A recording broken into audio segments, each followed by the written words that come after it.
unaoendelea ni mchezo wa ligi kuu ya NBC Tanzania, mchezo kati ya klabu ya Young African dhidi ya JKT Tanzania, moja ya mechi ngumu za ligi kuu ya NBC Tanzania. Nadhani unafahamu uchezaji wa JKT ni uchezaji kidogo wa kutumia nguvu kuziba mianya, kuhakikisha wafungwi mabao mengi. Upande wa klabu ya Yanga Sports Club ni moja ya timu ambayo ina press kwa nguvu kuhakikisha wanapata matokeo. Wao kila mchezo wanaucheza kama fainali. Lengo lao ni kupata matokeo ambayo yanawawezesha katika michezo 10 ya mwanzo wawe hawajapoteza.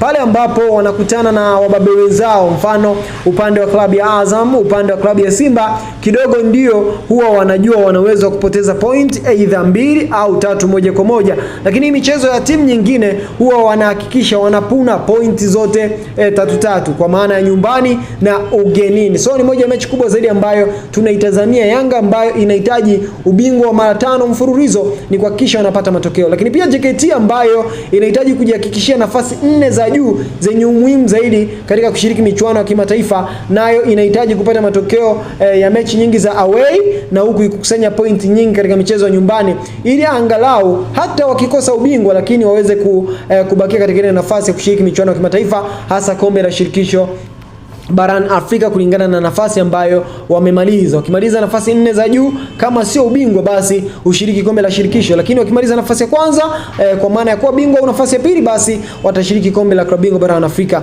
Hiki ndio kile ambacho kinafanya na timu nyingi kwamba hata tusipotoa ubingwa lakini angalau tuweze kupambania kupata nafasi 4 za juu, na timu mbalimbali zinapambania hilo. Kama usipopambania hilo basi ni kuhakikisha usiingie kwenye ile playoff, katika mstari wa njano playoff au shuka daraja. Unakuwa katika nafasi za kati na kati kujihakikishia kuendelea kubaki katika ligi, nayo ina advantage kwa maana ya zawadi na bonus za mwisho wa msimu ambazo zinatolewa na wadhamini wa ligi ambao ni klabu ya Azam ambayo wamedhamini matangazo yote ya michezo ya ligi kuu ya NBC Tanzania. Unalipi katika hili na mchezo kwa ujumla, na dakika 90 zinatamatika vipi? Unaweza kushare maoni yako katika upande wa comment section. See you next time, bye bye.